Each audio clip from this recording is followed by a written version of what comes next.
नमस्कार दोस्तों, मैं मीना के गीत चैनल पे आप सभी का स्वागत करती हूँ।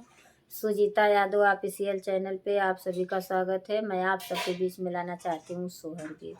ये हमारी सोहर गीत पसंद आए तो लाइक सपोर्ट शेयर आप लोग ज़रूर करिएगा। एक प्यारा सा छोटा सा कमेंट ज़रूर करिएगा सोहर गीत कैसा लगा। फुलवाज करके ज़रूर एक बार सुनिएगा।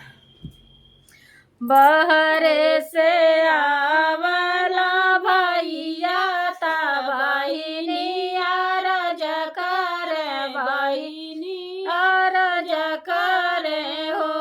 भैया भाभी से मांगे हम कले हुआ तब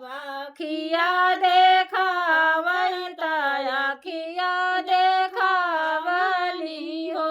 भैया भाभी से मांगे हम काले हुआ तया खिया देखावली अखिया देखावली हो बहिनी तखवा में रखबा काले हुआ दोनाहुन जाने खबा दोनाहुन जाने खबई हो बहिनी तखवा में रखबई जेवनवा दोनाहुन जाने खइब दोनाहुन जाने खइबई हो घर में से निकलली भाभी त भैया के अरज कर भैया से रज कर हो सैया नदी के करना बियाह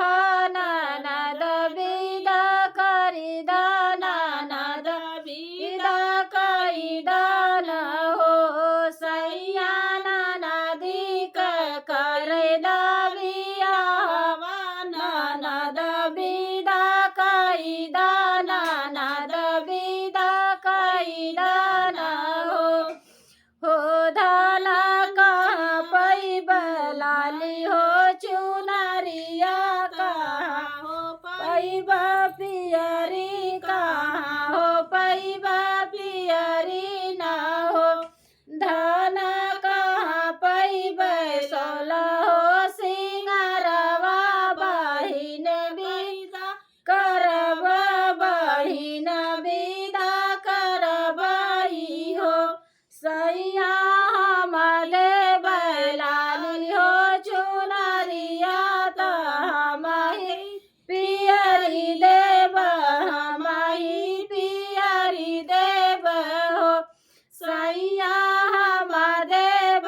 सोला हो सिंगरवा ननद विदा करी ननद विदा करी दान हो सैया हम देव सोला हो सिंगरवा ननद विदा करी ननद विदा करी दान हो बहिनी के विदा